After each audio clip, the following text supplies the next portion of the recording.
ভারতীয় সেনাবাহিনীর দুর্ধর্ষ অভিযানের পিছনে থাকা আইএসএফ বা ইন্ডিয়ান স্পেশাল ফোর্সের নাম কারুরই অজানা নয়। দেশের ভেতরেই হোক বা দেশের সীমানায় কিংবা দেশের বাইরে, সব জায়গাতেই সুরক্ষা এবং শান্তি স্থাপনে ইন্ডিয়ান স্পেশাল ফোর্সের জুড়ি মেলা ভার।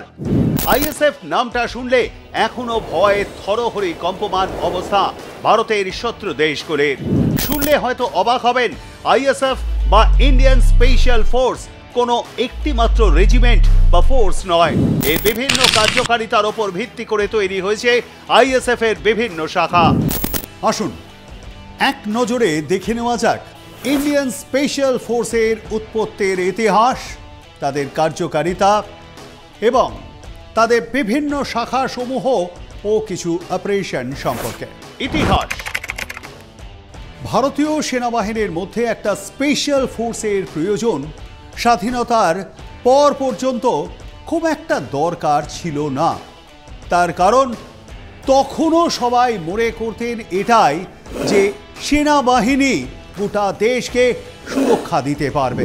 জানলে অবাক হবেন, সেনাবাহিনীর ভেতরে একটি স্পেশাল ফোর্সের জন্মের পিছনে রয়েছেন একজন বাঙালি এবং তার একটি ভুল কাজ।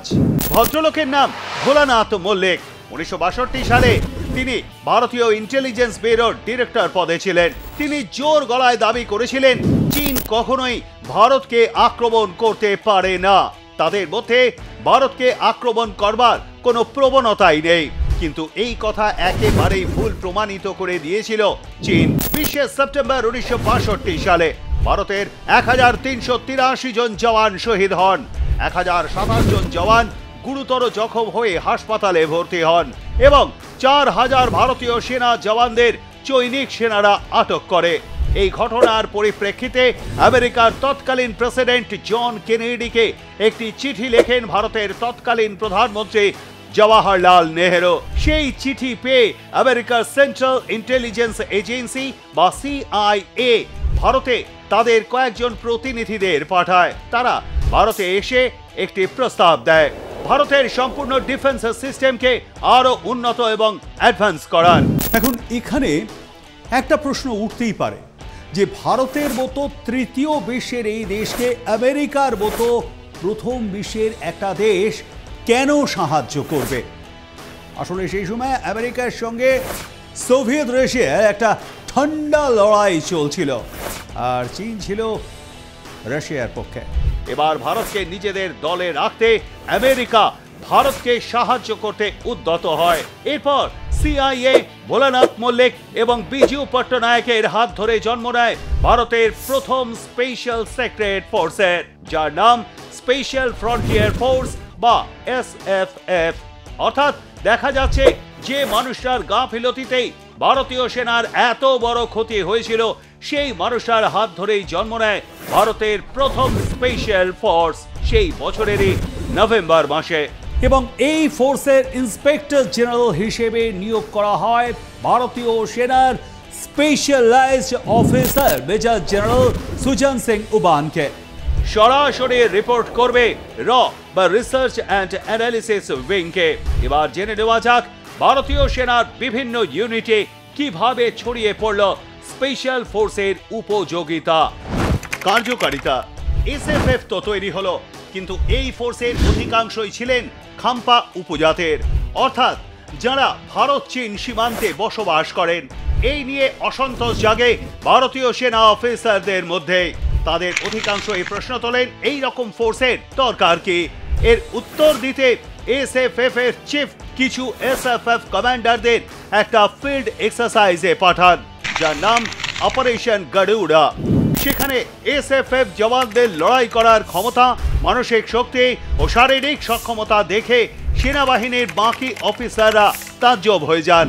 এই দেখে বাহিনীর একজন অফিসার মেঘ সিং এর খেয়াল হয় ভারতীয় সেনাবাহিনীর মধ্যে এমন একটা স্পেশাল ফোর্স থাকা দরকার, যারা যুদ্ধের সময় আকাশ পথে সরাসরি যুদ্ধক্ষেত্রে নেমে শত্রুদের এবং তাদের ঘাঁটি ধ্বংস করে ফিরে আসবে, আর সেই সঙ্গে সেখানকার ইন্টেলিজেন্সও সংগ্রহ করে নিয়ে আসবে। সেই সময় মেঘ সিং ইস্টার্ন কমান্ডের একজন মিড লেভেল স্টাফ অফিসার। তিনি একটা সময় সেনাবাহিনীতে ইস্তফা দিয়ে চলেও গিয়েছিলেন, কিন্তু 1965 সালে ভারত ও পাকিস্তানের মধ্যে যুদ্ধ বাঁধলে তিনি আবার ফিরে আসেন। তার ঊর্ধ্বতন কর্তৃপক্ষের কাছে সেই বিশেষ প্ল্যান তুলে ধরেন। সেই প্ল্যান ইস্টার্ন কমান্ডের প্রধান লেফটেন্যান্ট জেনারেল হরবক্স সিং এর পছন্দ হয়ে যায়। এরপর মেজর মেঘ সিং এর বেছে নেওয়া জওয়ানদের নিয়ে তৈরি হয় মেঘদূত ফোর্স। 1965 সালে ভারত পাকিস্তান যুদ্ধে এই ফোর্সের সাফল্য দেখে তাদের যুক্ত করা হলো ভারতীয় সেনাবাহিনীর প্যারাশুট রেজিমেন্টের সঙ্গে, যার নাম হয় প্যারা এসএফ। এইভাবেই জন্ম নেয় ভারতীয় সেনাবাহিনীর প্রথম স্পেশাল ফোর্সের। আসলে এবার জেনে নিই সেই জানা নামগুলোর মধ্যে সবচেয়ে ভয়ঙ্কর 8টা নাম সম্পর্কে। শাখা প্রশাখা। ভারতীয় সেনাবাহিনীর বিভিন্ন শাখা, যেমন border security force, Indian air force, Indian navy, এদের স্পেশাল ফোর্সের কথা এবার জেনে নেব এই অধ্যায়ে। এদের মধ্যে অনেকেই সরাসরি সামনে থেকে কাজ করেন, আবার অনেকে কাজ করেন আড়াল থেকে। তাদের নাম হয়তো অনেকেরই জানা। প্রথমেই আসা যাক এসএফএফ বা স্পেশাল ফ্রন্টিয়ার ফোর্সের কথায়। এই ফোর্সের জন্ম হয় 1962 সালে। যেহেতু এই ফোর্স রয়ের আওতায় কাজ করে, তাই এই বাহিনীর সঙ্গে ভারতীয় সেনাবাহিনীর সরাসরি কোনো যোগসূত্র নেই। 1962 সালে ইন্দো-চীন যুদ্ধ, বাংলাদেশের মুক্তিযুদ্ধ, পাঞ্জাবে অপারেশন ব্লু স্টার, 1999 সালের কার্গিল যুদ্ধ এবং 2020-21 সালের ইন্দো-চীন সীমান্তে উত্তপ্ত পরিস্থিতিতে ডিপ্লয় করা হয়েছিল এই বাহিনীকে। ভারতীয় সেনাবাহিনীর মতোই এসএসএফেও রয়েছে নিজস্ব স্ট্রাকচার, চার্টার এবং ইনফ্রাস্ট্রাকচার। উত্তরাখণ্ডের দেরাদুন থেকে প্রায় 100 কিলোমিটার দূরে চক্রতাতে রয়েছে এসএফএফ এর হেডকোয়ার্টার। আজও দেশের প্রধানমন্ত্রীর সরাসরি তত্ত্বাবধানে বিভিন্ন অপারেশন চালায় ভারতের সবচেয়ে পুরনো এই স্পেশাল ফোর্সে। এরপরে আসা যাক প্যারা এসএফ এর বিষয়। প্যারাশুটে করে শত্রুপক্ষে অবতরণ করে সেই জায়গাকে ছারখার করে দেওয়াই হলো এই ফোর্সের কাজ। 1965 সালে ভারত পাকিস্তান যুদ্ধে মেঘদূত ফোর্সে 1966 সালে পরিণত হয় ভারতীয় সেনাবাহিনীর প্রথম নিজস্ব স্পেশাল ফোর্সে প্যারা এসএফ এ। যেহেতু এই ফোর্সটি সরাসরি ভারতীয় সেনাবাহিনীর সঙ্গে সংযুক্ত, তাই এদের যাবতীয় রিপোর্ট করতে হয় ভারতীয় সেনাবাহিনীর চিফকেই। মোট 15টি ব্যাটালিয়ন রয়েছে প্যারা এসএফ এর, যার মধ্যে কিছু উল্লেখযোগ্য নাম হলো: প্রথম প্রেডেটর্স, Russell's viper, daggers, Batalik, sax প্যারা, ডেজার্ট স্করপিয়ন্স এবং হেল হেভেন। সারা দেশের বিভিন্ন জায়গায় এরা ছড়িয়ে ছিটিয়ে থাকলেও প্যারা এসএফ এর সদর দপ্তর কিন্তু রয়েছে বেঙ্গালুরুতে। 1965 সালে ভারত পাকিস্তান যুদ্ধ থেকে শুরু করে 1999 এর কার্গিল যুদ্ধ এবং অপারেশন খুকরি থেকে সম্প্রতি হয়ে যাওয়া সার্জিক্যাল স্ট্রাইক, সবেতেই প্যারা এসএফ এর ভূমিকা অসামান্য। এরপরে আসা যাক এনএসজি বা ন্যাশনাল সিকিউরিটি গার্ডের বিষয়। এদের বেশিরভাগ সময় ব্ল্যাক ক্যাট কমান্ডো বলা হয়। 1984 সালে দেশের গুরুত্বপূর্ণ ব্যক্তিদের গার্ড দেওয়ার কারণেই গঠন করা হয় এবং এনএসজি গঠনের পেছনে জার্মানির বর্ডার গার্ড গ্রুপের অনুপ্রেরণা কাজ করেছিল। এনএসজি কমান্ডোরা মূলত দুটি ভাগে বিভক্ত: স্পেশাল অ্যাকশন গ্রুপ এবং special ranger group. Special action গ্রুপে থাকেন সেনাবাহিনী থেকে আসা জওয়ানরা, স্পেশাল রেঞ্জার গ্রুপে থাকেন বিএসএফ, সিআরপিএফ এবং আইটিবিপির মতো আধা সামরিক বাহিনীর জওয়ানরা। স্বরাষ্ট্র মন্ত্রকের অধীনে থাকা এই ফোর্সের ডিরেক্টর জেনারেল একজন আইপিএস অফিসার, ভৃগু শ্রীনিবাসন। এনএসজির মোটো হলো সর্বত্র সর্বোত্তম সুরক্ষা, অর্থাৎ যে কোনো স্থানেই সর্বোত্তম সুরক্ষা প্রদান করা। এরপরে আসা যাক মার্কোসের কথায়, যার পুরো নাম মেরিন কমান্ডোস। মেরিন নাম শুনে যদি কেউ ভাবেন যে এটা নৌবাহিনীর স্পেশাল ফোর্স, তাহলে কিন্তু একেবারেই ভুল ভাববেন। তার কারণ মার্কোস কমান্ডোরা জলে, স্থলে এবং আকাশে সমানভাবে যুদ্ধ করতে সক্ষম। 1987 সালে এই ফোর্স প্রতিষ্ঠিত হলে এই ফোর্সের নাম ছিল Indian marine special force. American নৌবাহিনীর স্পেশাল ফোর্স সিএসি এর আদলে তৈরি করা হয় এই গ্রুপটিকে।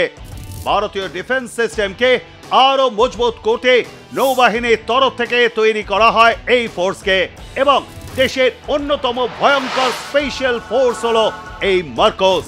Hostess rescue operation, counter terrorism action, direct action operation, এমনকি বিদেশেরও কিছু কিছু অপারেশনে ডাক পড়ে এই মার্কোসদের।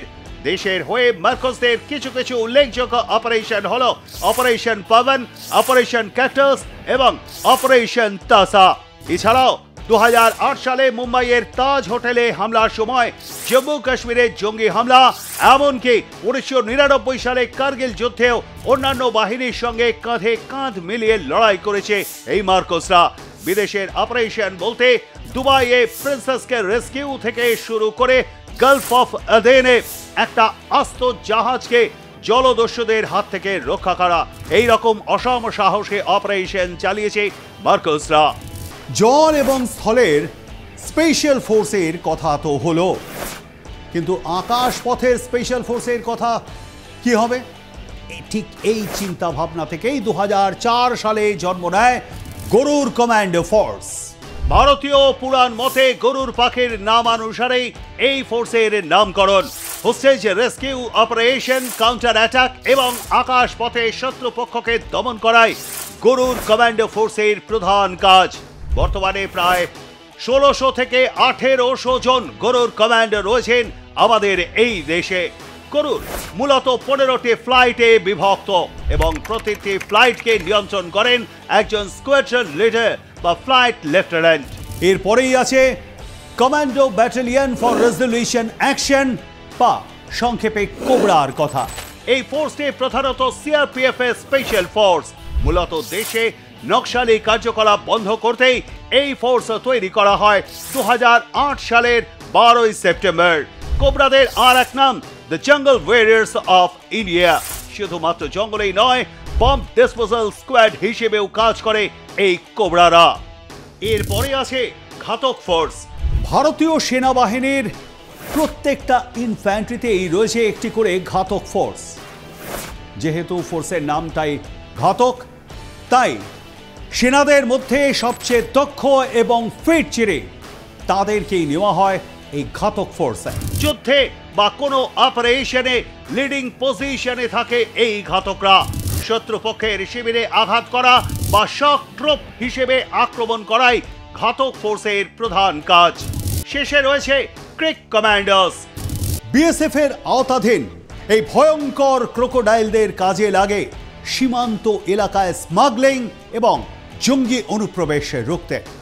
এই ক্রিক কমান্ডোদের দেখা মেলে প্রধানত গুজরাটের কচ্ছের রণে ভারত পাকিস্তান সীমানা এলাকায়।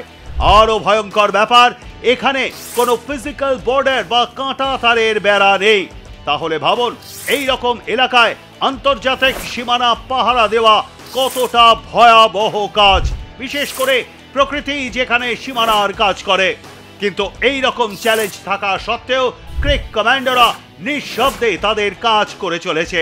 এই হলো ভারতীয় সেনার সবচেয়ে এলিট ফোর্সগুলির একটা সংক্ষিপ্ত বিবরণ। সংক্ষিপ্ত কারণ এমন অনেক ফোর্স আছে যারা একেবারে লোকচক্ষুর আড়ালে থেকে নিশ্চুপভাবে বা নিঃশব্দে কাজ করে যায়।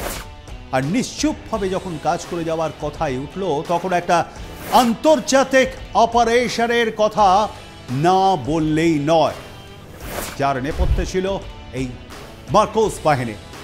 বিদেশে ইন্ডিয়ান আর্মি। 14 ডিসেম্বর 2023 ভারতের পশ্চিমে অবস্থিত গালফ অফ আদেন খাঁড়িতে এমভি রুইন নামের একটি কার্গো জাহাজ জলদস্যুদের কবলে পড়ে, যে দস্যুদের গোটা পৃথিবী সোমালি পাইরেটস নামে চেনে। তিনটে মাস অতিক্রান্ত হয়ে গেলেও উদ্ধার হয়নি জাহাজ, আর উদ্ধার হয়নি সেই নাবিকরা। বিভিন্ন দেশের সরকার তখন ভাবতে লাগলো, চিন্তা করতে লাগলো কিভাবে জলদস্যুদের হাত থেকে জাহাজ এবং তার নাবিকদের উদ্ধার করা যায়। এদিকে জাহাজে তখন 37,800 টন কার্গো মজুত করে রাখা ছিল, যার আনুমানিক বাজার দর ভারতীয় মুদ্রায় প্রায় 7 কোটি টাকা। জলদস্যুরা জাহাজের 17 জন ক্রু মেম্বারকে হিউম্যান শিল্ড হিসেবে ব্যবহার করছিল। জাহাজকে আক্রমণ করা মানে ওই 17 জন নিরপরাধ মানুষকেও মৃত্যুর দিকে ঠেলে দেওয়া। অবস্থা যখন প্রায় হাতের বাইরে চলে যাচ্ছে, ঠিক সেই সময় ময়দানে নামল ভারতীয় সেনাবাহিনী। নেপথ্যে ছিল ভারতীয় নৌবাহিনী এবং অবশ্যই মার্কোস কমান্ডোরা। 2024 সালের 15 মার্চ আইএনএস কলকাতা এবং আইএনএস সুভদ্রা দুই দিক থেকে এমভি রুইনকে ঘিরে ফেলে। এই দেখে সোমালি জলদস্যুরা জাহাজ দুটির ওপর গুলিবর্ষণ করতে থাকে। ভারতীয় নৌবাহিনীর তরফ থেকেও গুলি চালানো হয়। হেলপ্যারা নামে একটি আধুনিক ড্রোনের মাধ্যমে নৌবাহিনীর অফিসাররা নজরদারি চালাচ্ছিলেন জলদস্যুদের ওপর, কিন্তু সেই ড্রোনটিকেও ধ্বংস করে দেয় জলদস্যুরা। বারবার সমর্থন করতে বলা সত্ত্বেও দুষ্কৃতীরা অনড় ছিল। এরপর নৌবাহিনী মার্কোসদের ডিপ্লয় করে। অত্যন্ত সাহসিকতার সঙ্গে প্রত্যেকটা জলদস্যুদের পাকড়াও এবং প্রতিটি ক্রু মেম্বারকে সম্পূর্ণ সুস্থ অবস্থায় উদ্ধার করেছিল এই মার্কোস কমান্ডোরা। গোটা ব্যাপারটা খুব সহজ বলে মনে হলেও আসলে কিন্তু তা ছিল অত্যন্ত কঠিন।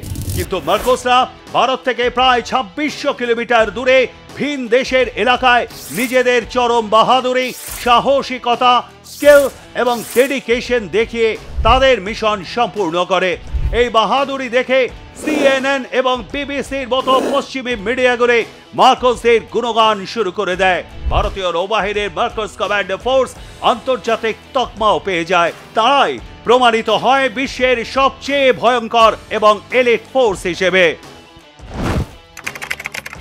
1999 এর কার্গিল যুদ্ধ হোক কিংবা 2022 সার্জিক্যাল স্ট্রাইক অথবা অতি সম্প্রতি পেহেলগাঁওয়ে জঙ্গি হামলার পর অপারেশন সিঁদুর, প্রত্যেকটা ক্ষেত্রে ভারতীয় সেনা জওয়ানরা প্রমাণ করে দিয়েছেন তারা যুদ্ধ শেষ না হওয়া পর্যন্ত আসর ত্যাগ করেন না। অর্থাৎ ভারতীয় সেনা জওয়ানরা চির অপরাজেয় ছিল, আছে এবং ভবিষ্যতেও থাকবে।